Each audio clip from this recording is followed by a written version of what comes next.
So it actually found the event that we tried to create.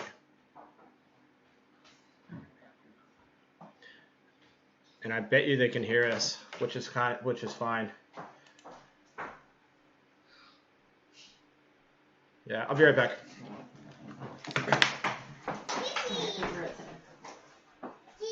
Okay, come get it, Kissy. How's there? It's right there. Get over here. Shh. Wait. Get over here. Shh. Hurry up. Hi, how's there? Okay, I'm about to go do something. Okay, bye. Go put on your jammies.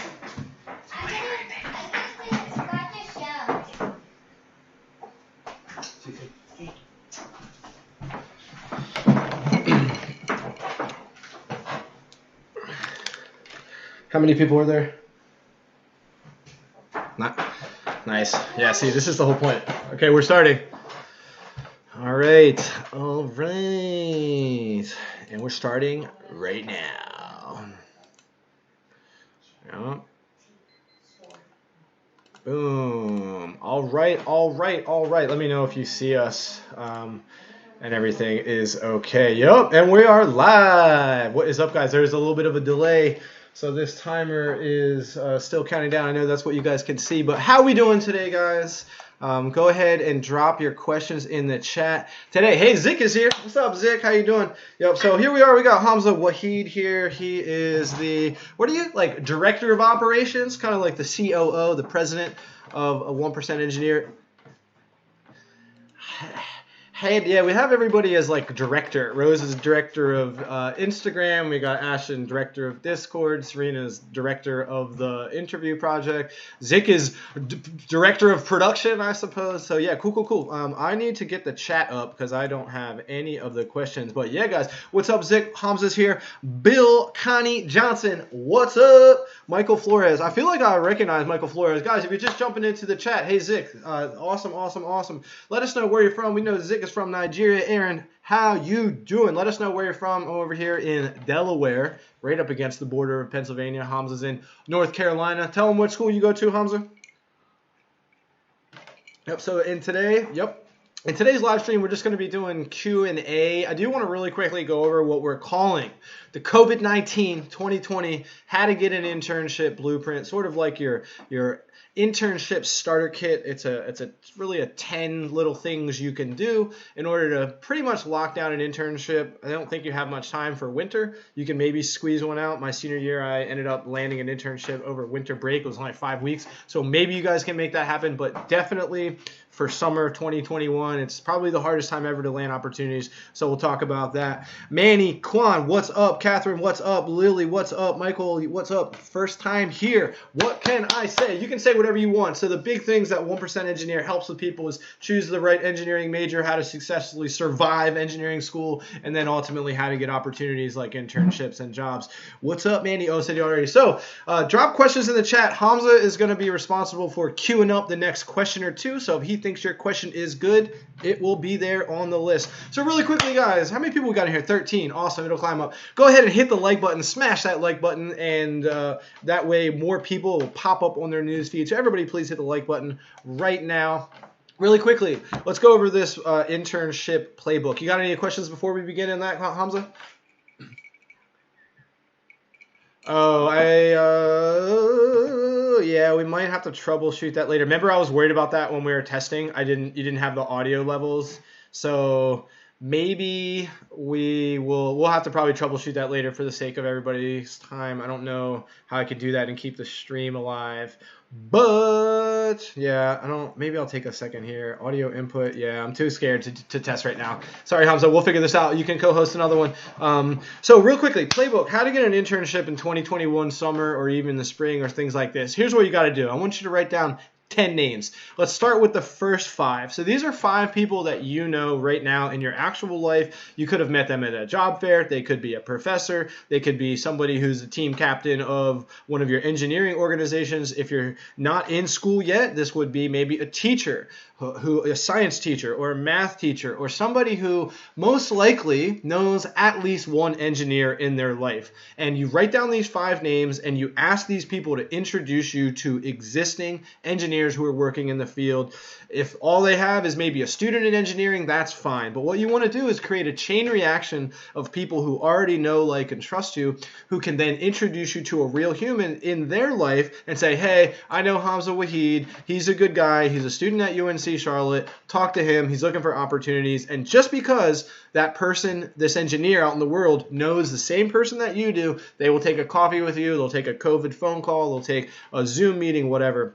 And then you just talk to these people about their jobs. Essentially, those 5, what you're doing is you're framing up what they call an informational interview. Everybody knows what a typical internship interview, co-op interview, job interview, but an informational interview is actually not where you're on the chopping block and they're trying to decipher if you're the right person for the job. What they're doing is teaching you more about their company and the role most likely that engineer has. And it's kind of like dating, honestly. Like, you're learning more about them, they're learning more about you. And typically, if you're a young engineer who is reaching out to a professional engineer about informational interviews, professionals will have heard of it, but all of you probably have never heard of it before. I didn't until I was like in my mid-20s.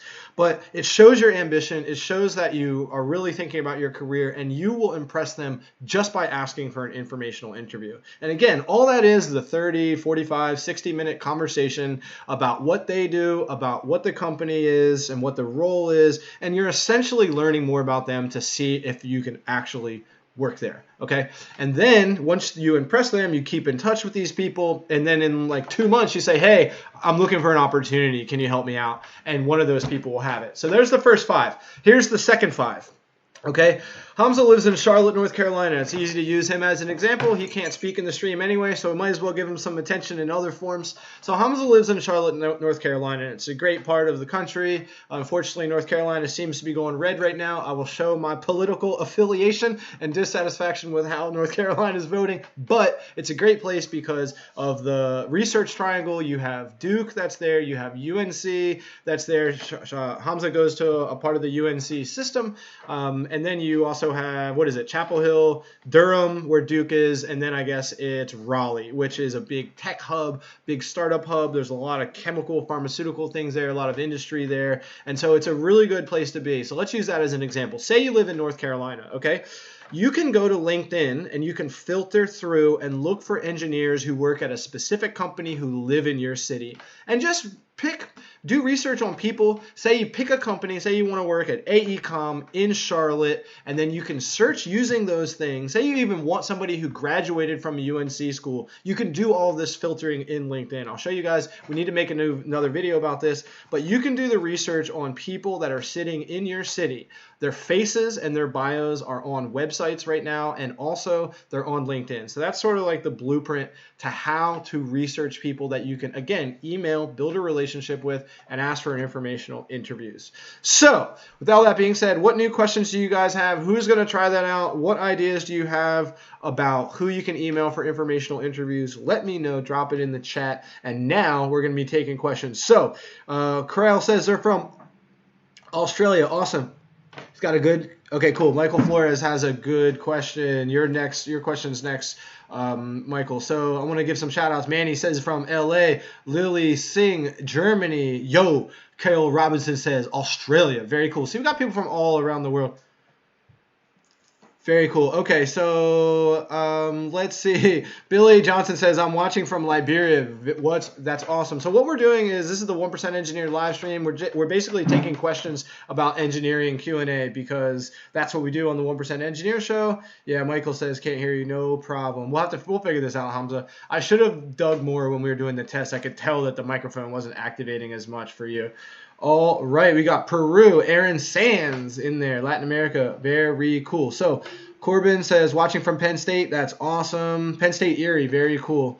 Cali Central Coast, Catherine says, so Michael Flores, first question, keep the questions going. We only got a couple so far, so drop the questions. Nice. Edward is from Ghana, very cool. So, well, Michael says, well, I want to be a mechanical engineer. I've wanted to be one ever since my first year of high school. Very cool. Me too. I kind of knew I was going to be an engineer when I was like 13, 14. I knew. My friend also does, and he doubted that he wanted to be one. So I doubted myself, although I excel in all. The main courses for math, I'm just worried I won't like it. it, but I'm pretty sure I would. So what's your specific question, Michael? I mean, I think I'm going to just assume, but you're just wondering more about the curriculum, wondering if you're the right fit for engineering. Seems like it's a really hard industry. It's hard to survive those 4 or 5 years.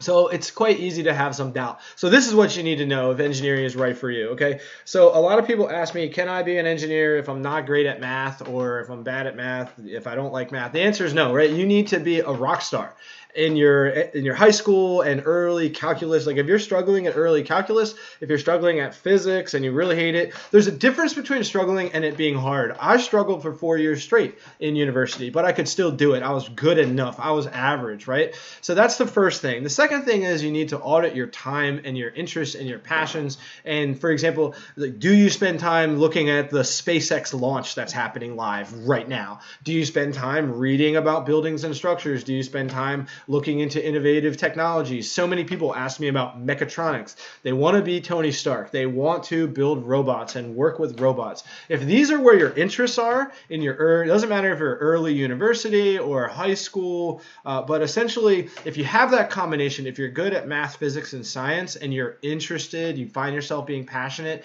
in some sort of engineering field, then the fit truly is for you. Okay, so that's what you need to figure out, Michael. Yep, great. He validated my assumption about his question. So there's so many people that are you though, Michael, and then what they struggle with is how to pick the right major. Okay, so here's the playbook for the big three. All right, the big three are mechanical engineering, which you're looking at, it's the biggest one. Second is electrical engineering, and third, kind of second and third tie is civil. Okay, we have those three. We have those three. Okay, how to be an engineer? Learn how to count the three. We have those three, and the reason why they stand out is let's use some statistics for America. There's only 3 types of engineering that employs more than 300,000 people in America, and that's mechanical, civil, and electrical. They're each about 330,000. That's from the U.S. Bureau of Labor Statistics.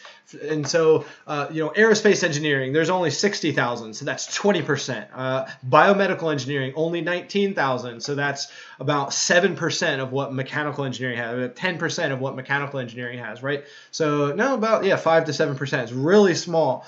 Chemical engineering, only 33,000. So there's only 10% of the amount of chemical engineers as compared to mechanical or electrical or civil. Okay, so that's really the big three. Leah, they can see you. And so here's how you pick the between the three. I like civil engineering because I was a kid who built Lego. See, we got 18 people in here now. Go ahead and smash the like button. Here's the 1% Engineer Show.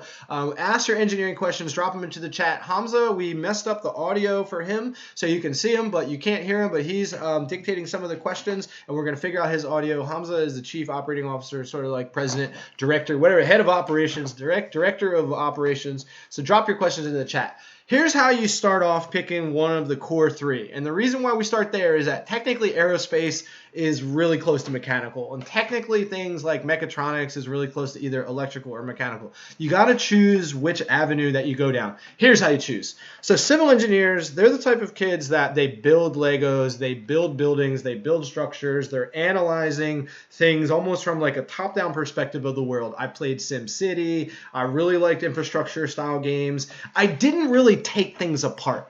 I wasn't a kid who would take apart anything just to see how the components worked and then put it back together. I really didn't do that. I built huge forts and crazy things and was kind of already getting my civil engineering career started. I didn't like coding, and I only barely like taking things apart and putting them back together. Okay, so if you are a tinkerer, okay, if you like to build things with your small components and make things happen all together, this is a step closer towards a mechanical engineering avenue. You're going to end up designing the components or a series of components that go into make a thing, like this Bluetooth speaker or this iPhone or whatever. Some mechanical engineer had to design this AirPods case and all the things, the magnets inside of it and the Bluetooth connection and how everything works together. That's a mechanical. There's the electrical engineers who are involved with this, okay?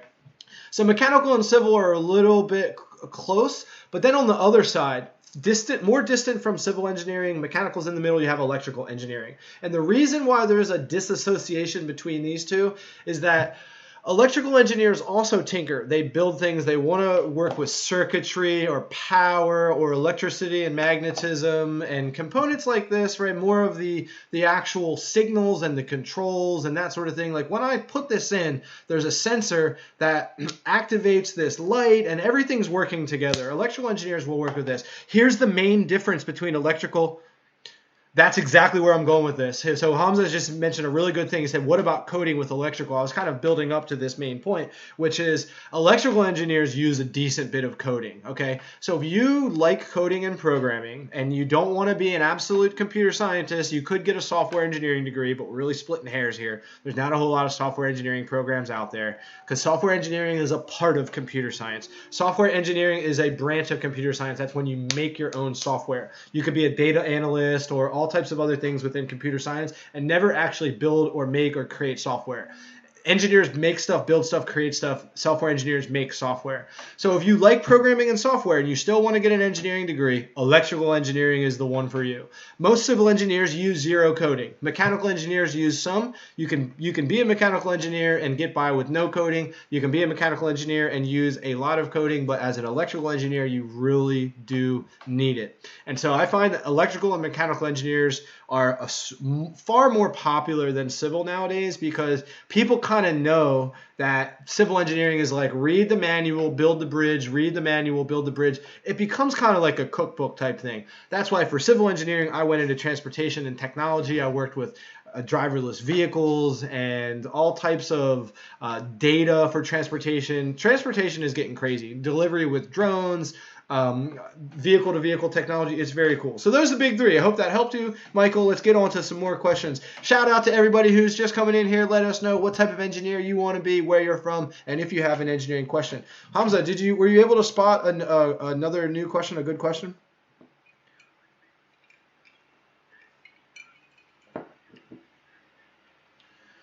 Okay, JC asks, how to deal with engineering managers ghosting on, I can hear myself in your stream. Maybe turn your, I don't know. Maybe it's fine. Anyway, so one more thing. So Michael says the main course is for math. I'm really worried I won't like it, but I'm pretty sure I will. The thing you got to figure out, Michael, is I took 3 calculuses for civil engineering, 3 engineering math, so it gets into like differential equations and then moves them there, and even had to take statistics. So basically, if you can survive calculus, if you like calculus enough, if you can figure it out, you'll be fine. Okay, so how to deal with, what about Lily Singh's question? JC says, how to deal with engineering managers ghosting on LinkedIn. Okay, well, first of all, I would love to see what you're saying. I think you can make or break a cold approach on LinkedIn or an email just on what you say. You need to know what you're saying. So JC, why don't you, if you're still here, why don't you drop in what your strategy has been, what your outreach approach, what are you saying? But what I like to do, just in case you're not here anymore, is you message them and you tell them a series of things. You want to just thank them.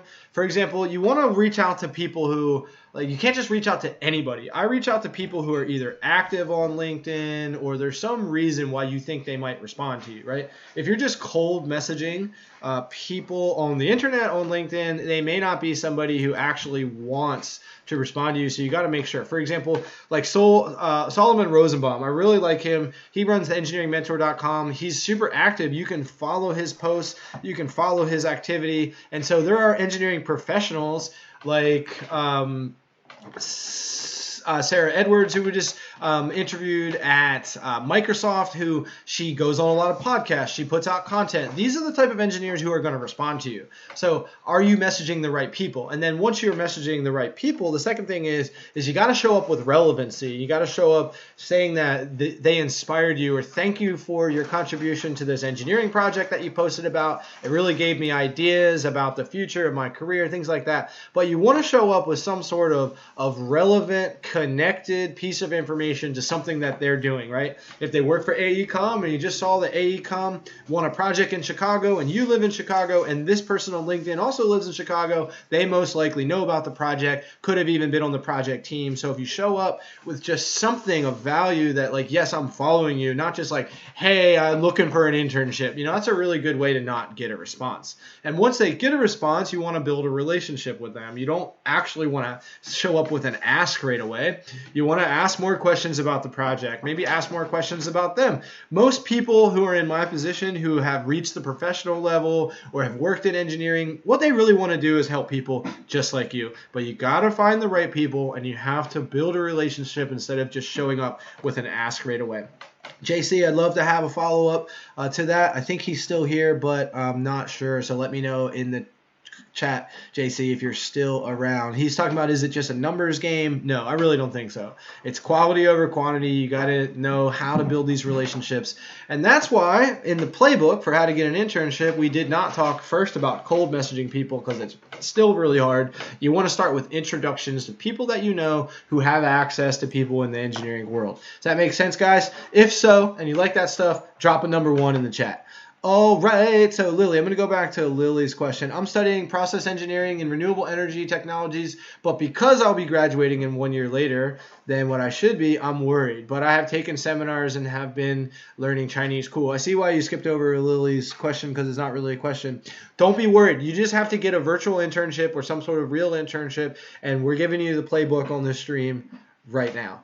All right, Lily has another thing. I will take courses from Harvard or MIT and do other seminars. No, but honestly, that stuff doesn't matter. If I see somebody who has like a leadership certificate from MIT, it doesn't matter. It's all about who you know and what your portfolio is. So this is a good opportunity to plug our sponsor for the latest video. You can build a portfolio for free on this platform called Thangs.com. Okay, if you want to show models that you build, if you want to upload designs from SolidWorks or Revit or anything that you work on, you can show this portfolio. So go over to Thangs.com, use our custom link that's in the first line of the description, and build a portfolio. If you can't get an internship, if you haven't been on a solar power car team or rocket engineering team, you need to build your own experience. You need to show them that you actually can showcase some skills and build some things. You got to create experience for yourself. Is that a next question, Hamza? Okay, so Yol has a question in here. Yo Guide asked this question. Will majoring in industrial, thanks Hamza, will majoring in industrial engineering technology instead of industrial engineering hinder me during the recruiting process? Will I not be looked at as a real engineer? What a great question. Yeah, so a lot of people, and myself included, and still starting this project 4 years ago, I didn't actually understand what engineering technology was. I got it mixed up with engineering technician, which is what a lot of people are doing, and most likely why you have this skepticism, Yoel. So here's the difference, all right? Here's the big thing that you need to know. So engineering programs all across the country, they have this thing, what they call ABET accredited. It's an acronym. I can't remember what it stands for. ABET. Okay, it's like the Associative Board of Engineering something, but it basically means that if you go to an ABET accredited school, then you are eligible to sit for the Fundamentals of Engineering exam, which is an 8-hour test that you should take as a senior in high school so that you can, or sorry, a senior in university, so that you can officially start garnering and accumulating experience towards what they call the professional engineering exam, which you need 4 years of experience after college that you worked under a professional engineer, and you are only eligible to become a professional engineer if you go to one of these ABET accredited schools. Okay, it's cool to play sports in college, but in order to get into the NCAA tournament, you need to be a Division I athletic program. ABET accredited engineering programs are like a Division I engineering school. There's no 2-year schools that are ABET accredited. There's no you can't just start an engineering school and not be accredited by this board and be passing out professional engineering licenses or degrees that then go on to be licensed. So to very quickly answer your question, Yoel, is that most engineering technology programs are, yes, they are ABET accredited, okay? Engineering technology, a degree in industrial engineering technology, is not a far cry or a big step away from engineering. Here's the difference. Engineering technology is more of the applied side. So if you are somebody who is in love with the tinkering part and you don't necessarily really thrive on the theory and the computational element of engineering, which is what primary engineering degrees are, and you actually want to be there for the implementation of a technology that you designed. If you actually want to be there for the deployment of a system or a project, and you actually need to be there to have it work. And a lot of times what they are is like, it's like hardware engineering, hardware technology, and it's like working with big components. Imagine the engineers when you're building a nuclear power plant or you're building a new manufacturing facility.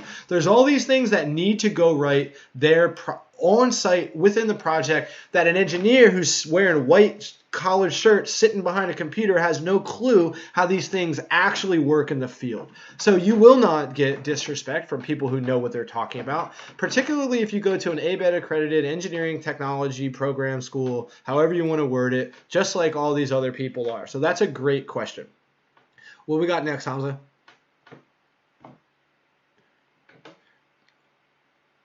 Let's see here. Keep your questions going. Great question, Yoel. Lily, please compact your questions into one paragraph, because if you scatter them throughout the chat, I don't really know what you're saying anymore, and it's really hard to respond to you. So thanks for that. 28 people in here. All the new people, I bet you most of you are new. Smash that like button so more people can see this live stream right now. Drop your question about engineering. If you're having trouble choosing the right major, if you're having trouble surviving engineering school, if you're having trouble getting an internship or getting hired or getting some sort of opportunities, because this is the worst year in the history of the planet for getting opportunities as an engineering student. If you are struggling with any of those things, ask your question in the chat and we'll get right to that. Let's see here. Harpreet Lilia, thank you. Awesome. From New York. Mike says, Mike here in the MEP space, mechanical engineering. I don't know what MEP is. That's the thing about acronyms in engineering and titles of programs and things like that. You go to a different country and it's called everything's called something different. Mechanical, electrical, and plumbing engineering. What's up, Hamza?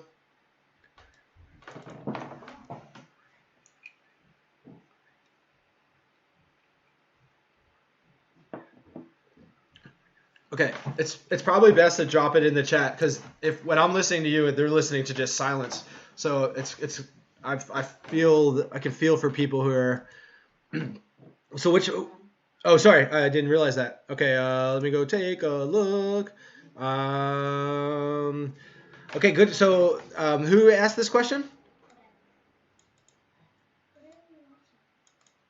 The question is, if you're an engineering major but go straight into a more business type job, good luck doing that. How hard would it be to get an engineering job after when you're ready? Interesting. So is this just a hypothetical question, or are you actually in this situation? Because it's very rare that after you have an engineering degree for you to take a business role that's most likely going to be like 30% less salary, way less respect. You know, it just doesn't make sense. You very rarely see that. What you do see is people like what I've done, and I worked in engineering for 8 years and then left the industry behind to go do something else, which was be a part of a startup team. So technically I'm not even working in an engineering role anymore. So that's mostly what it is you get your professional engineering thing for 4 years, and maybe then you go get your MBA. You see that a lot. And then you don't just abandon engineering just because you have a business master's in business administration. You then end up becoming like a director or a regional supervisor. You end up in management and leadership within engineering, and you continue to make more than the people who are working in business, right? There's so many business degrees that there's so much competition that they don't have to pay the salaries as much. So honestly, it's very rare to do what you're talking about. If so, then they would have had to go into some very specific niche situation, just like I did. I didn't leave engineering just to go into some business thing. It was a very cool startup. And then we ended up on ABC's Shark Tank. And the project, I don't have any regrets. So if you have more questions about that, who was the person who had that question, Hamza? Hey. Sean's in here. Sean, shout out to Sean Mazer. Sean, if you want any shout outs or call outs, if you want some connections on LinkedIn, let me know. Sean is also a board member here at 1% Engineer. He is over there in Alberta, in Calgary. Really cool guy. Went to UBC, Okanagan for school. I ended up living in British Columbia for 4 years. So shout out to all you Canadian engineers. Zick, I don't know if you're still here, but I know you're going to end up going into Canada. Okay, next question. Let's see. So I want to make sure I don't miss anybody. So Let's see here. Hyun Nguyen said, how much technical knowledge do you need to be an engineer? I mean, you need a lot. And you only really get that technical knowledge if you go out there and get internships. I also did research with a professor, and so I would have done it for free and volunteer, but I actually ended up getting paid like $10 an hour to do research with a professor. You can get technical experience that way. I learned some software skills. We wrote a paper. You can also get a lot of technical experience by joining an engineering team. There's a concrete canoe, steel bridge, solar powered car, rocket teams. These types of teams that go out and compete in competitions and actually design and build things, and you can gain technical experience without even getting an internship and a job. You also can go join organizations like ASCE and mechanical engineering societies, and these societies also compete in things. For example, I was a traffic engineer in grad school. We competed in this thing called the ITE, the Institute for Transportation Engineers, the Traffic Bowl. Okay, and we had to study all this technical stuff about traffic engineering. Excuse me. And because I was on the team, it looked good. And we actually had to travel, and we ended up competing in the Midwestern regional finals and got beat by Kansas State, which basically cheated with that buzzer. They were fast on that buzzer. It was basically Jeopardy for traffic engineering. So those are ways that you can get more technical experience without having an actual internship. It's really hard to get one after freshman year, but you can just get really serious about an engineering team. You can join some sort of club that participates in engineering challenges. You can go to hackathons. You can go to things like this. There's ways to get technical experience even in this year. Okay, Robo Serpent. What a cool friggin' name. I'm in 11th grade. There you go. Doing dual enrollment. I want to be an engineer, but I will not be up to Calculus 3, just 2. That's fine. I mean, I took AP Calculus in high school before finishing my AA. Will this put me at a disadvantage? No, I think you're fine. I mean, Calculus 2 is harder than Calc 3, honestly. Calculus 2 was the only course in university that I had to take twice. I got a D, and it was freaking hard, and I took it with another professor with a friend afterwards, and in order to advance, you can't just pass engineering classes. Most of the time, you need at least a C plus or a C. Like a D is not going to make it. Even though technically it's passing, I had to retake it. And the only other course that gave me trouble was computer science, and I got a really challenging professor, and I did a withdrawal right after the first exam. So I have like a W on my transcript. They don't care. But it's not I don't have a letter grade. I just have a withdrawal. But it basically means that you had to retake it at another time, which is what I did. So you're going to be fine, Robo. Aquaria Ninja 89. What are your thoughts on mechanical engineering jobs in the public sector? Good question. This is what I was talking about, Hamza. Sometimes you really do get these niche questions. Okay, there's 5 different types of engineering sort of scenarios, categories, bins of your engineering career that you can end up in. Okay, so let's talk about them. It's big boy engineering private sector. So many engineering firms are what we call the big boys, okay? And so this would be your AECOMs, your Jacobs, your HDRs, your Parsons, like the mega companies who employ tens of thousands of engineers and have offices in like 89 countries, okay? Over time, because engineering companies, they can't win projects unless they have enough money to pay for a mistake that they create. So big mega projects only go to big mega firms. Even if you have the expertise to complete it, they don't care unless you have enough company assets. So if they have to sue you for billions of dollars, you can actually cover it. So we're living in this era over the last 25 years where small engineering firms are basically just getting bought up and bought up and bought up. So you're going to end up working for one of the big boys, or you're working for one of the little boys one of the little boys or girls who's going to probably get gobbled up. So my first job was working for a company called Delcan. We were 850 employees. We got bought by Parsons Corporation. So I worked for 3.5 years for a little Canadian firm. That's how I ended up in Vancouver, British Columbia. And I wish I had met you, Sean, and Sam, who is also on the board. We got 2 British Columbians. Okay, so those are the 2. There's massive differences between those 2 private sector. Like anything under 1,000 employees, anything under like 500 is getting into the smalls. You also have what they call like a boutique engineering firm, which might be like 30 employees where they only do like one things like this. So there's your 2, okay?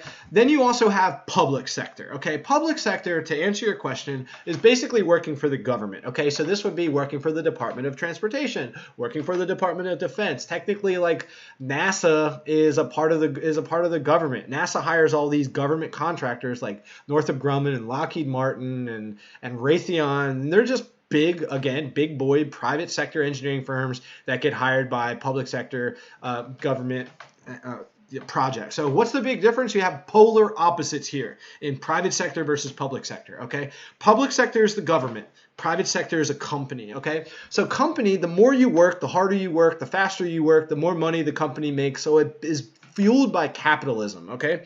So I used to work 60-hour weeks sometimes. I used to work on weekends sometimes. I used to work on the biggest projects, around $2 billion projects, like bridge projects we'd be working on, doing the planning and doing the studying. And I was very proud to work on those things. And the government was our client.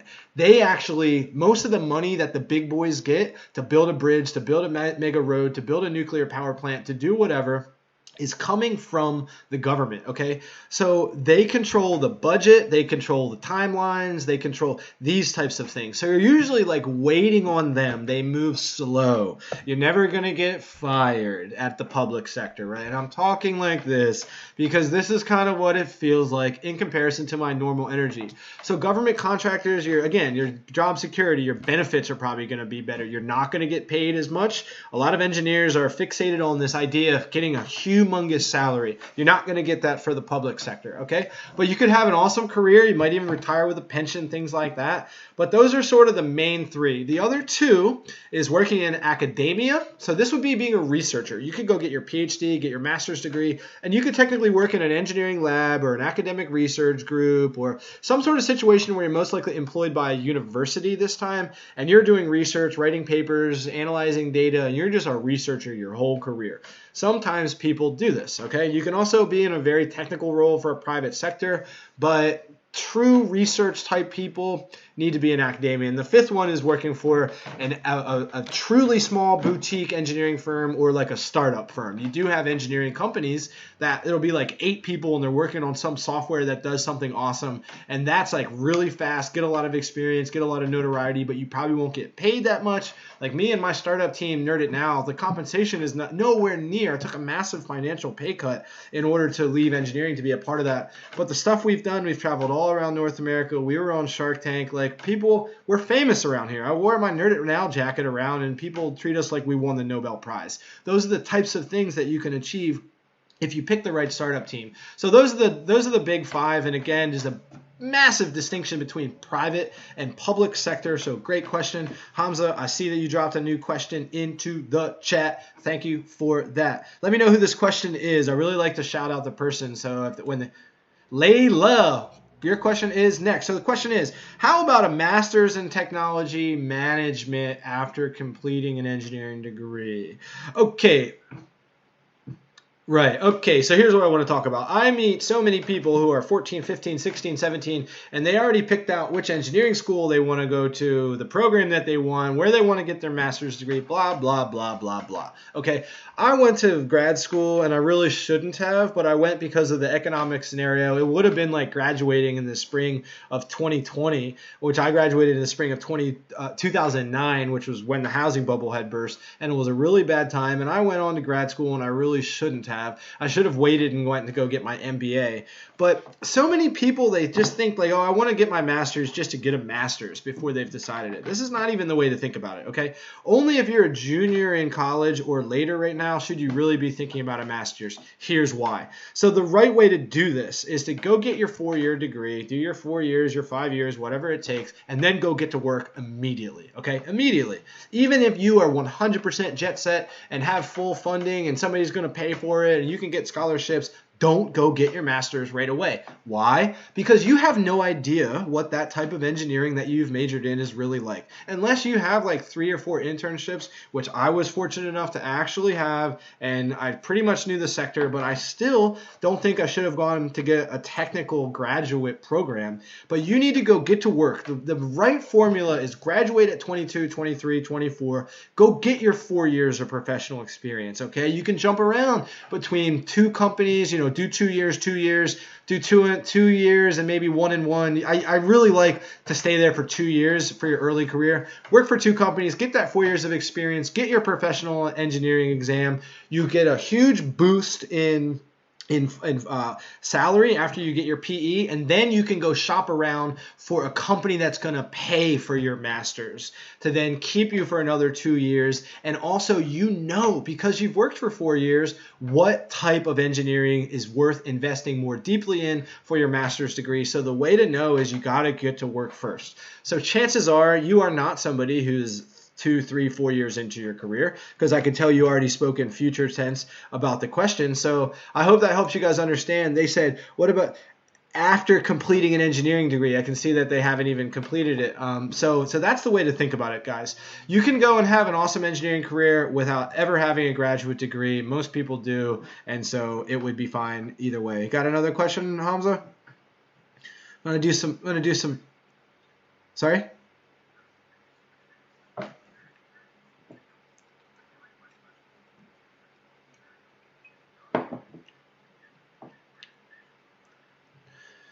Okay, so this question, who's the person? This also you reading out. Alight. So Alight, your question about the question was this: can I pivot my career after majoring in civil engineering? It seems like this person is actually in the job field because they talk about geotechnical and things like this.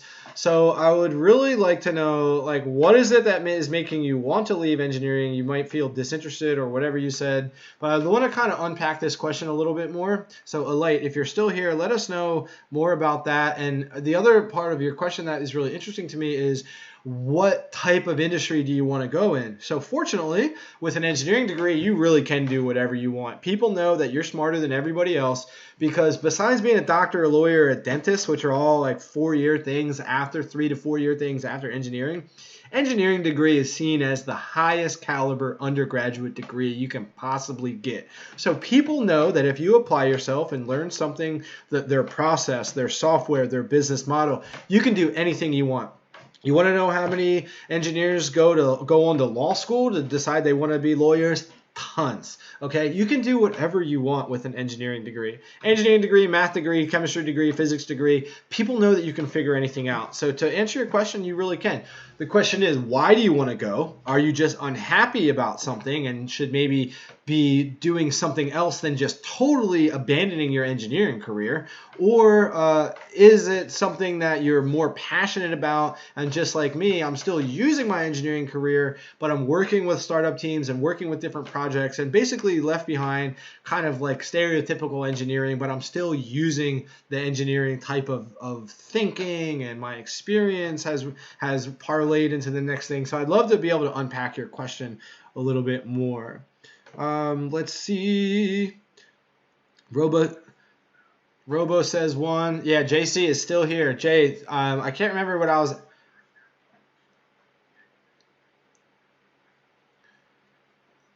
Okay, can you say that one more time?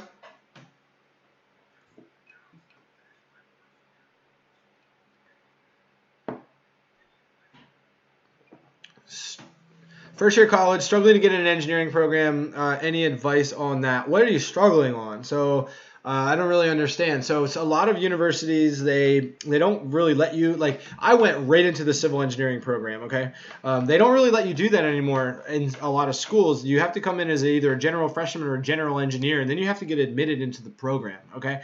And so I don't really know what that process is like because more and more schools have introduced that since I've graduated, which was 11 and a half years ago.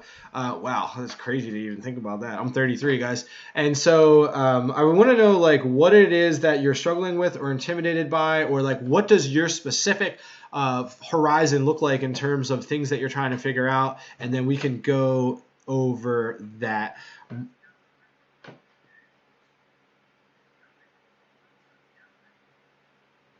Okay, so 3.1 GPA, Hamza is saying, has many internship opportunities. You said opportunities, though. So have you ever landed internships? But, like, I think the question was struggling to get an engineering job then. I misunderstood the question. I wasn't sure if they were struggling to get admitted into an engineering program or an engineering job. So I'm going to go ahead and just read through this chat here. Mike Knight says, can you cover the trend of tighter engineering tolerances for American-made manufacturing? Is metric and American engineering our near future? No. General question, but I want to get some take on it. So let's just draw a line in the sand here. We don't teach anything about engineering here, okay? We teach how to be successful as an engineer, which actually has nothing to do with, like, you know, the trend of tighter engineering tolerances for American-made manufacturing. I have no idea because I never worked in American manufacturing. If anything, I would think that what China is doing. America is not the future, okay? America's era is over. We had a really nice golden era of post-World War II until about the 80s, and we've been going downhill since the 80s with deregulation, and America is not setting the bar for the future. So don't worry about following American-made manufacturing. Tell me, what is American-made manufacturing? It doesn't exist. I mean, it's German stuff, Japanese stuff. Like, I don't even know what we're talking about here. So maybe expand on that, Mike. Sean, awesome. I'm glad Sean is here. I don't know if you're still here, but big ups to you, Sean. Corbin says, with mechanical engineering, how do I figure out what area of mechanical engineering I would want to work in and which would work best for you? Great question. We covered that a little bit already. Guys, go ahead. If you just showed up, smash that like button on the live stream. We've got about another 15 minutes, maybe a little bit more. I'll probably clip this right at 8 p.m. Drop your questions in the chat. Here at 1% Engineering, we help people choose the right engineering major, successfully accomplish engineering school, and get that internship or job. So drop your questions in the chat. Hamza is the head of operations, director of operations. We messed up his mic, so you can't hear him, but you can see his pretty face. Okay, so essentially, which question was I on? Oh, yeah, basically, how do you choose within? So this is Corbin's question. How do I figure out what area of mechanical engineering? Okay, so I made a video, the most popular video of all time on this channel, 420,000 views. The title is, What Does a Mechanical Engineer Do? We broke down 12 different areas of mechanical engineering that you can work on. Marine engineering, manufacturing engineering, all these different types of engineering, right? Aerospace engineering. So basically, you have the opportunity to work in any of these that you like. So this becomes a self-awareness exercise, actually. You need to understand what you're passionate about, what you're drawn to. Find yourself. What types of engineering websites do you end up on? What types of engineering videos do you watch? What types of magazines do you find yourself captivated by? Look at how you spend your time tinkering or building things or playing games. Like, what type of engineering there's a pattern in the things that you do and what you're interested in and what you're excited about and what you're passionate around. There's a pattern. I'll use myself as an example. So even though I majored in civil engineering, I am so captivated by this movement to colonize the moon, to colonize Mars. I was a board member of this thing called the Mars Generation, and I know without question that if I was going to go back and redo all of this, I would choose either mechanical engineering or aerospace with the goal to be an aerospace engineer. And specifically, I'm in love with SpaceX and want to work on the Dragon team, want to work on the Starlink project. I just know because I'm most interested in that.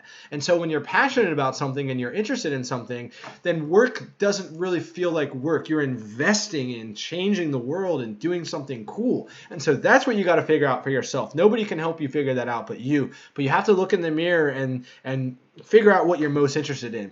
And if you're interested in everything, that's a good problem. But you got to pick something eventually. And the way to experiment with picking the right thing, that's kind of the point of internships, is to go test it out and see if you like it, right? You got to go see manufacturing engineering within mechanical and see if you like it. You got to go see thermal whatever within engineering, see if you like it. You got to go work in a design thing. You got to potentially go spend some time in the heating and ventilating and air conditioning field. These are all mechanical engineering avenues. Got a next question, Hamza? Awesome. Thanks for that. Okay, so next question. Chanel Van Ginkel, thanks for dropping the question. Or am I on to maybe Justin's question is next. Justin Zhu says, finished my first year college, struggling to get into engineering program. Oh, I thought we talked about that. Yeah, we did talk about that. Good. We did mention that one. Chanel Van Ginkel, what do you recommend for students with a GPA below 3.0? I was one of those people. I graduated with a 2.9. Is it the cutoff for most internships? Absolutely not. So first of all, you didn't hear it here, but if you have a 2.7 or 2.8, I would put 3.0 on your resume. Do it. Just do it. Because they're not, especially at the internship level, they're not going to pull you. I've never been asked for my transcripts. just bump it 10% or whatever you want that you can get away with, okay? Because you probably will. And the reason why this is okay to do that is they actually don't care about GPA. I've made videos about this. If you had a 3.8, okay, I don't want you, because kids who get a 3.7, a 3.8, a 3.9, you're either a genius and it became easy, or you most likely are a bookworm. You most likely have poorer communication skills, social skills. You don't work with a team very well, and you probably didn't even get any internships. You definitely didn't volunteer with your research, and you were studying so much that you didn't have as much time to join the solar power car team or be a part of ASCE, and you're really not a well-rounded engineer. You know how to stick your face in a book and study the same thing over and over and over again and then go get a 94 on a test. Nobody really cares. So to answer your question, lots and lots of people will take a 3.0, but they do kind of have this hard line at 3.0. So I got into grad school with a 2.9. Not because of the GPA, or not because I had a really good resume, because of a relationship with somebody. You're going to get the opportunities that you find in your career because you reach out to a professor who believes in you and connects you to their old friend in engineering, and then they got you an internship. That's the way. It's not about a 3.2 versus a 3.6. They don't care. So I hope that alleviates some of your concerns. Yeah, go ahead, Hamza. Yeah.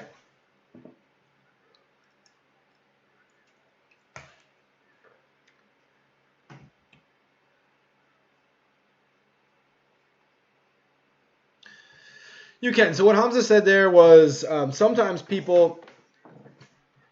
Yes. Yeah, I understand. So what Hamza brought up was sometimes if you are struggling to get an engineering role out of school, you can step into an engineering technician role. And it would be something like being a drafter, being a CAD person for civil engineering, maybe being a designer, but you're not a full engineer. You're probably going to take a salary cut by like 30%, 40% or something, but it gets you in the door with a company. So that's one way that you can actually get in somewhere. I don't really think you have to resort to that. I think what people do who have an engineering degree who struggle is that they don't know the networking things. They're not meeting people properly, and they're not building relationships over email. They're not taking engineers to coffee and doing informational interviews. They're not following up on their job applications. They're not calling.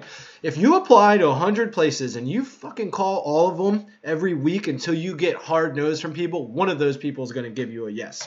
I hear so many people, I applied to 75 jobs last year and I didn't hear back from any of them. I was like, what was your follow-up strategy? Did you email them? Did you call? No. I'm not going to email you either, because if I have a role, if I'm looking for the right person to take this role for my team, okay, and I got a stack of resumes, and then one kid is emailing me every day, one kid's calling every Thursday afternoon, who's going to get that job? You answer the question for yourself. Next question. Okay, let's see here. LJ Roble, shout out to you. Ray Samero, shout out to you. Guys, go ahead and hit that like button. Christian Patel, shout out to you. No problem. Mohammed, shout out to you. Let's see. Is knowledge in simulation required to be a design engineer? I don't know. I think you need to go read a whole bunch of design engineering job descriptions, and then that's pretty easy for you to answer for yourself. I'm not a design engineer, so I don't know. Let's see here. Any insights on geothermal energy? I mean, geothermal energy is great. It's geotechnical engineers work for it. My insights is that it's really powerful type of green technology, but I am reading articles about how, listen, guys, the only way that we're going to be able to claw out of our reliability on oil is we need to build a ton of nuclear power plants, or we need to do some sort of Dyson sphere. If you don't know what the Dyson sphere is, Google it. It's a really cool thing where you essentially start to accumulate so much solar collectors out there in the solar system that it absorbs nearly 100% of the light from the sun. We need to be doing things like this to get us out. Kevin S. says, what do you think of solar power engineering? I think it's great. I'm going back through here, some of the quick little questions. I think we caught up. Yeah, I think we're pretty much. Yeah, I think you can. So Hamza just made a really nice mention here. So what about creating your own internship? So my interpretation of that question is you can basically email people, professors, or people who are working in an engineering role in your city and say, hey, this is me. I'm really interested in this, and this is what my skills are, or this is a way I can help you, and basically like offering to just get started and help. And Nehemiah Mabry and I did a collaboration about this, but he ended up landing a job at NASA because he emailed and hustled a volunteer position, and they liked his work so much that they were like, hey, we want to start paying you for this. And without any planning, it up-leveled into a paid internship with NASA. I don't know if you ever heard about it, but NASA's pretty good, pretty big deal. So very good mention, Hamza. My major, this is from LJ Robles. LJ is a cool name. My major is mechanical engineering, and I feel like the difference maker for myself is I have an actual manufacturing experience from, really good. So they were a machinist. So most engineers, honestly, our reputation is that we are good at the books, we're good at the equations, and we're really smart, but we don't know anything about how the real world works. And that actually really hurts if you're in the lab and you're designing things or you're working out problems. So there's this big tension between the construction people or the machinists or the people who are deploying the thing and building the thing and actually on site and the engineers. That's why engineering technology is so cool, because it is somewhere a hybrid between the two. LJ, I think you do have a big advantage having some industry experience. Ray Samaru, does my automotive tech experience land me a job or internship in the aerospace field or the energy sector? I mean, your automotive tech experience can potentially translate into aerospace.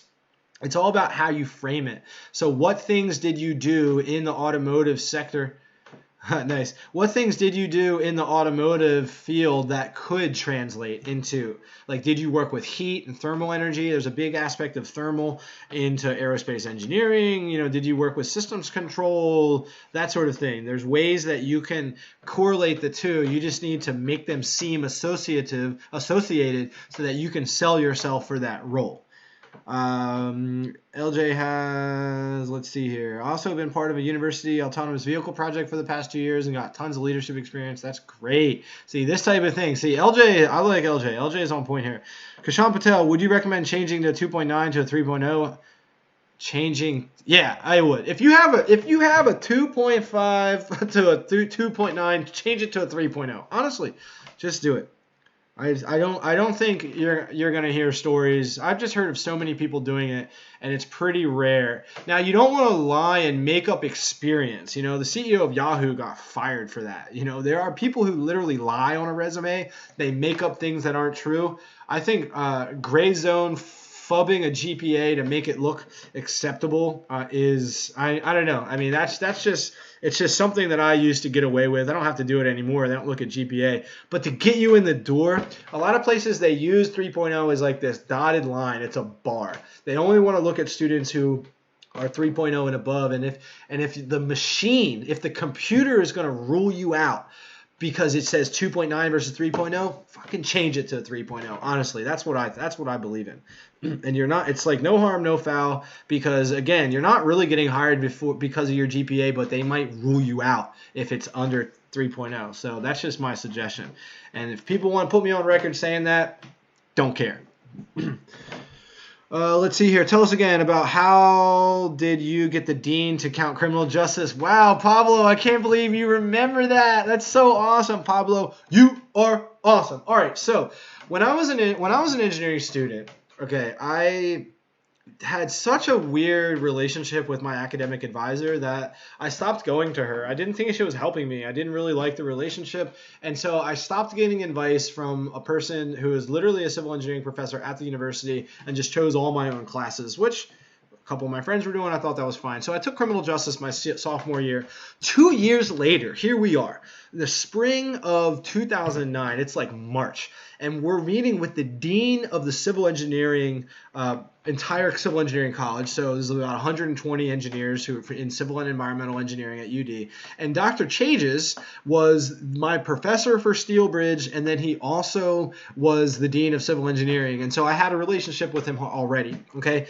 because he knew that I was a grader for Dr. Sue McNeil, who got me into Wisconsin, because he knew that I did research with Dr. Jack Paleo. I had good relationships. I was just one of the not academic stars. I dated the academic star. My girlfriend fucking smoked all of us on our engineering exam. She was like the curve buster, the valedictorian of her high school. But just all these professors knew me. They knew I was a good student. I spent time at office hours. I participated in all the classes. And all the engineering professors talk, especially all the ones in one college, like all the electrical engineering professors talk, all the civil engineering professors talk. And they just know who the students are who are ambitious and go-getters. And essentially, what the Dean of Engineering wants is for you to get that degree at that university and then go on to make that university proud, okay? They don't want to hold you back.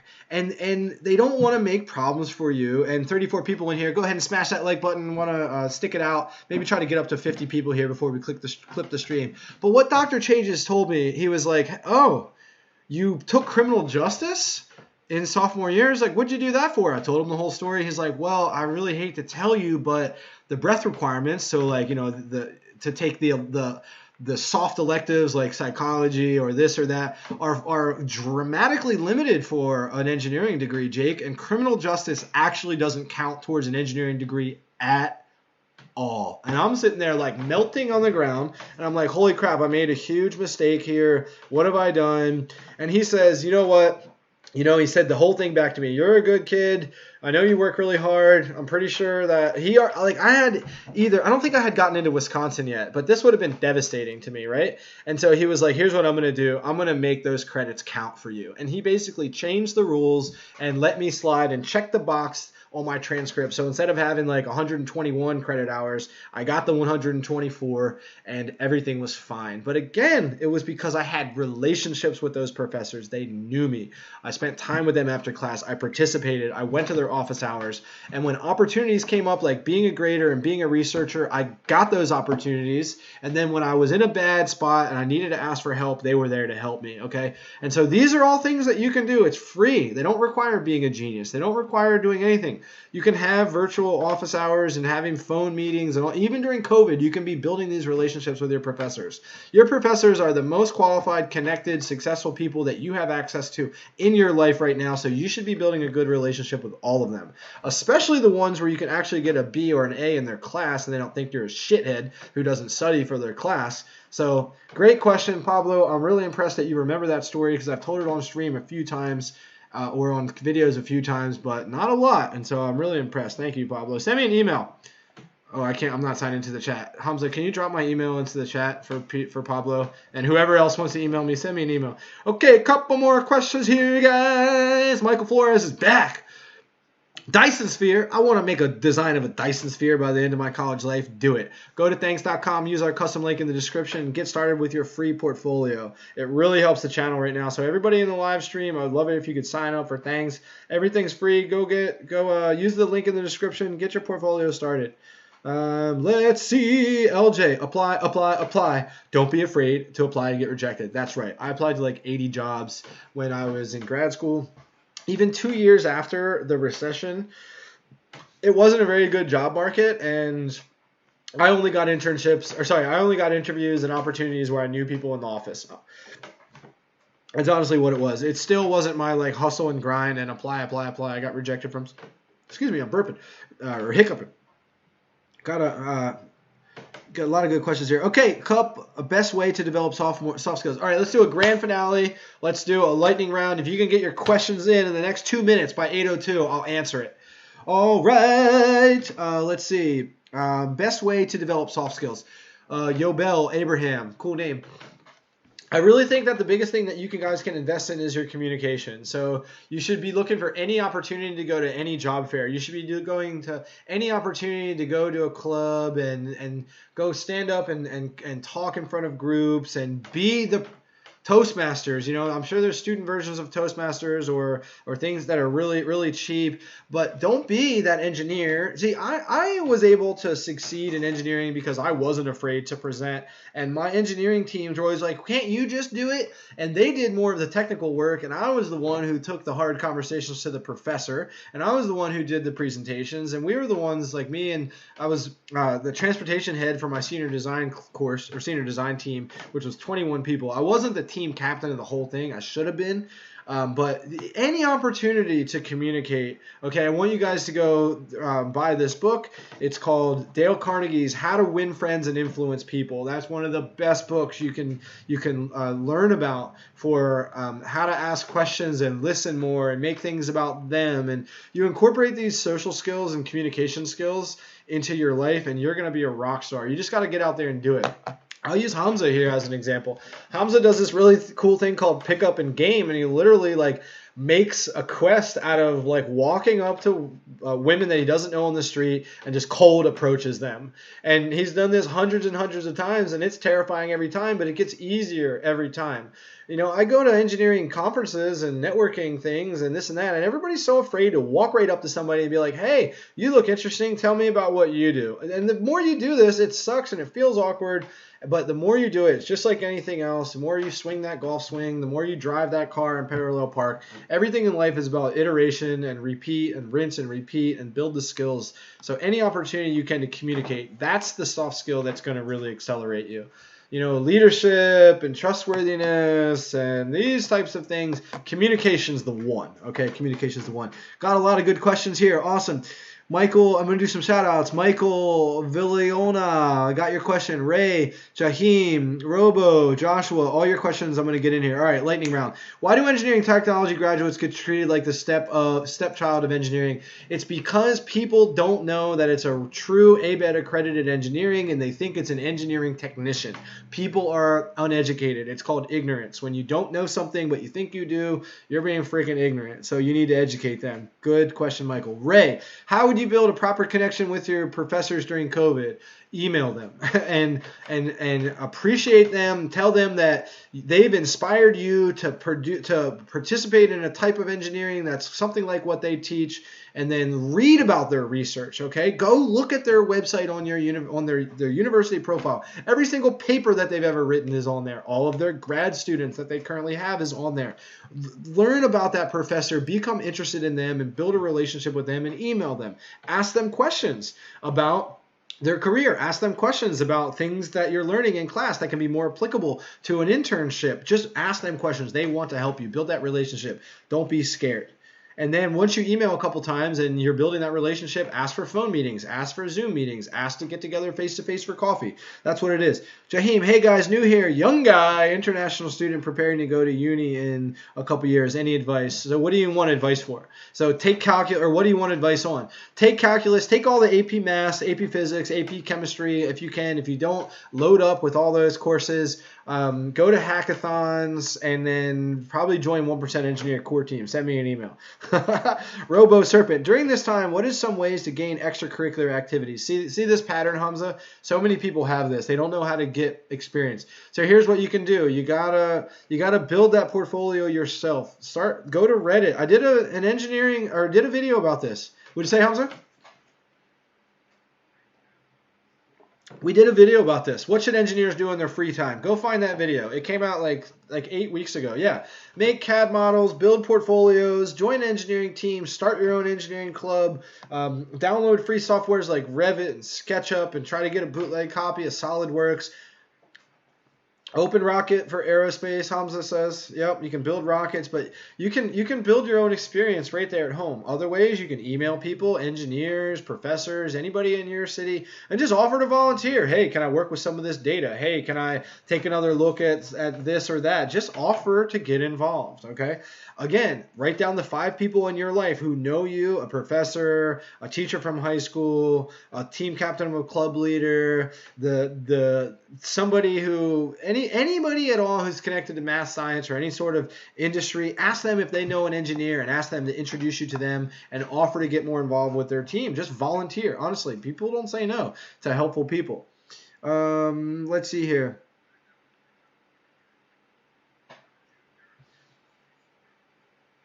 Yeah, so there you go. So Hamza's doing that with a rocketry. Oh, you just asked to join this rocketry team, and you're supposed to be a senior, but he asked anyway, even though he's a junior, and they're probably going to say yeah. Okay, so Joshua says, Jake, what major would be appropriate for someone interested in autonomous systems, bodysuits, and drone technology? Probably be an electrical engineer, mechanical or electrical. So you need to decide if you like coding and if you like the programming side of things, be electrical. You could do computer science if you wanted, but I think you want to be an electrical engineer. Yobel says, thanks so much. I've joined an engineering club at UW. Word, you're a Badger engineer? That's awesome. As a freshman, it's given me a lot of experience already. So my advisor was Dr. David Noyce. He's still there. And Dr. Adams was the professor that knew Dr. Sue McNeil. They both went to Carnegie Mellon together, got their PhDs. Dr. Adams is the reason why I got into UD. She runs the CFIRE. It's the Center. Check this one out. The Center for Freight and Infrastructure Research and Education, CFIRE. She runs the CFIRE. She's the director of that. And my professor was the head of the TOPS lab. TOPS. TOPS, Traffic Operations and Safety Lab. So that was sort of my UW experience. I really had a good time there. I lived right next to Camp Randall and right next to the engineering building and had a really good time there. So you should send me an email too. Let's see here. Grand finale. Zach, shout out to you. Any advice for networking during pandemic? We just talked about that.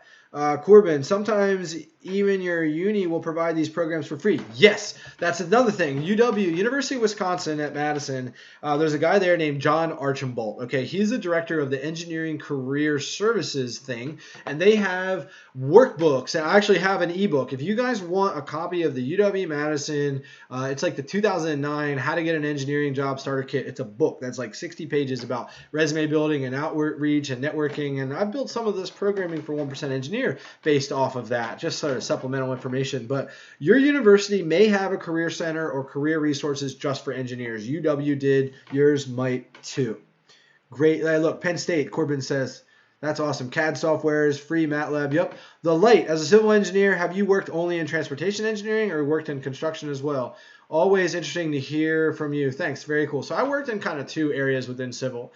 I actually have mostly had like a GIS mapping and like an urban planning type of role for a lot of my career. So we did signal timing and we did all sorts of like little things with data and basically a lot of traffic data to figure out like which intersections needed to be worked on and looking at patterns. But the cool stuff that I did in my career was when I worked for the Vancouver office at Parsons. Here's what we did. Okay, so a big $1 billion or $2 billion bridge project, like a bridge that only gets built every 50 to 75 years, that's the horizon. So you can't mess it up, okay? So you can't take $1 billion worth of taxpayer money in a 50-year horizon and mess it up. So what do cities like Chicago, who was one of our clients, or City of Vancouver, or the Central Okanagan Planning Study, they take millions of dollars and pay for an engineering team just to do the planning and the forecasting of the traffic impacts and the metropolitan impacts of a new infrastructure project, particularly if you're building a new bridge or a new highway, because you've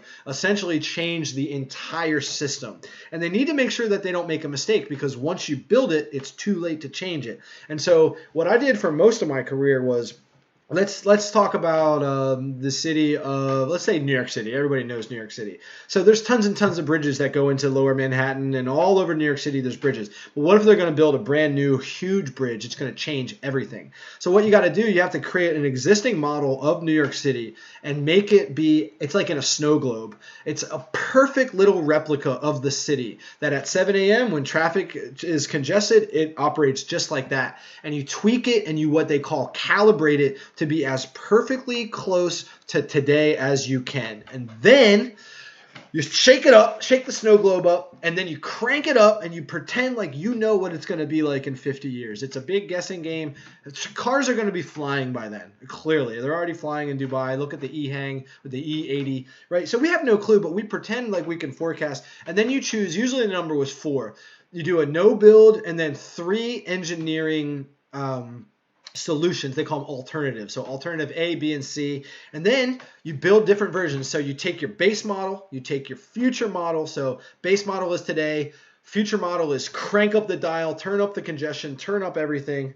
You got to put in the future projects that you know are going to happen. And then, so that's the no build. And then you insert bridge A insert bridge B, insert bridge C. You have 4 different models, and then you run them all, and then your base or your no build shows you how bad it would be if you don't build. And then you can't say this is the one that's better. You can say based on all of our parameters and this and that, we suggest that this is what you do. And you essentially tell this city what you think the engineering data. You can't say this is what I would do. You can say this is what the numbers reflect, because again, it's all theory and it's all forecasting. And then when I moved back to the East Coast, I worked in kind of like stereotypical traffic engineering. So I know how to do the signal plans and the wiring plans and the coordination plans for all these intersections. I know how to design sidewalk and everything to be pedestrian friendly and ADA certified. So the Americans for Disabilities Association or Americans for Disability Act. So I've worked in all of those. I've never really worked in like actual construction engineering. I've never been one of those people who's like on site and that sort of thing. We do a lot of field data collection and that sort of stuff. I've never designed roads. I hate that stuff. So I hope that helps answer your question. And because it was specifically about my career, I chose to answer that in a little bit more detailed avenue. Alejandro, I'm studying civil engineering and have had many offers for general contractors, but no luck with design work. Any advice? I've had 2 internships with general contractors. What were you doing with those internships? Were you designing? But basically, you got to take your experience with the general contractors and make it look applicable to an engineering role. So quantify what you did. How many different projects did you do with these engineering contractors? What was the budget of these projects? How many engineers worked on it? What was the data count like? You got to basically make your resume look more baller quantify your value and look more baller for the next step in your career. No problem, Manny. Yeah, we're about to close out the live stream here. Just getting to the grand finale of questions. Michael, why are engineering technology salary usually less than engineering salaries? Again, because there's not as many that need them. This is probably part of the reason why. You're cool if your last name really is Villalona. I thought it was Villanova. It's because it's more of the applied type of engineering, and I don't think there's as many. Somebody go to Bureau. Let's go to Bureau of Labor Statistics, engineering technology. How many people are actually mechanical engineering technicians? See, they don't even report it. So I just don't think there's as many engineers who work in that avenue. And also, so therefore, you don't have as many people who know. There's not as big a demand. So they don't get paid as much. Joshua says, Jake, what are your thoughts on being interdisciplinary in engineering like Tesla? So we've done 2 interviews with Tesla engineers. Go check that out. Sudhanshu was the most recent one. And being an engineer for a company like Tesla, an Elon Musk company, is an amazing thing because you do all different types of stuff. I really think it's a good thing to work for a company like Tesla or be a multidisciplinary. You learn a lot and you really get to know what you like. That's what's really great about that, Michael. Great question. Or sorry, that was Joshua's question. Great question. Sam says, hey. Electra says, studying biomedical engineering, very cool. And Alejandro says, field engineering, Mason. Jake, thanks for your time. No problem, guys. Thanks so much. If you like this live stream, give us a thumbs up on this stream so that people will find it even after we've broadcast it. We're going to keep this rebroadcast up. And guys, go ahead over to things.com. Use the link in the description. Sign up. Sign up. Check it out. You can download all types of models. They have 1.1 million models to download. Everything's for free. You can start a portfolio. You can follow other creators. You can comment. You can upload a design that you've built, and then it will find other things that are like it. It's a very cool platform. We have an official sponsor for the show. I hope to be doing more videos with them. And so go ahead. The more successful that campaign is, the more likely we are to do more work with them in the future. So that's the best way you can help out from this stream. Thanks so much. We're going to close questions now just because I got to roll, and see you again in another video. Guys, we're officially changing the live stream away from Fridays. As you can see, this is the 1% Engineer 2020 live stream number 4. We're going to get this audio thing right so you can actually hear from Hamza. Thanks for being patient with that, guys. We'll see you again. Look for a video tomorrow. I'm going to release something, but live stream every Thursday night. Try to do 7 or 8 p.m. Eastern. Hamza, do you have any closing words for anybody? Yeah, any other tips? Hamza says, do the work. Engineering's hard. You got to do the work. You got to do your own research. Take whatever your questions are, throw them into Google, throw them into Quora, and there's people out there who are asking all the same things. I'm really glad that you guys found us. Go ahead and join the Discord community. There's almost 800 engineers in there constantly. There's usually 50 people on at any given time talking about engineering. Go download the 1% Engineer Kit. It's 5 free ebooks for your engineering success, and we'll see you again in another video. See you guys. Hey, Sam, I'm doing great. Check out, leave some comments on any video, and I'll respond to your comments, or send me an email. Hamza can drop the email in the chat one more time, and when he does that, after that, we'll close out. Because I have my chat disabled. I actually can't drop anything in the chat. It's weird. Can you drop the email in one last time, Hamza? Hello at... Yeah, and we'll see you guys later. I know he's mute. I know, Jaheim. We're going to figure that out for the future, so sorry about that. This is the first time we've had sort of a co-host for the screen. So there's my email. Ask questions. If you want to join the team or have a couple more opportunities, no problem. Thanks, Corbin. Thanks, everybody, for the awesome questions. Thanks, Harpreet. Good night. Thanks, Aaron. See you later. Hamza says bye. I know you can't hear him, but he says bye. All right, see you guys. Peace out. Bye, Jaheim. See you later.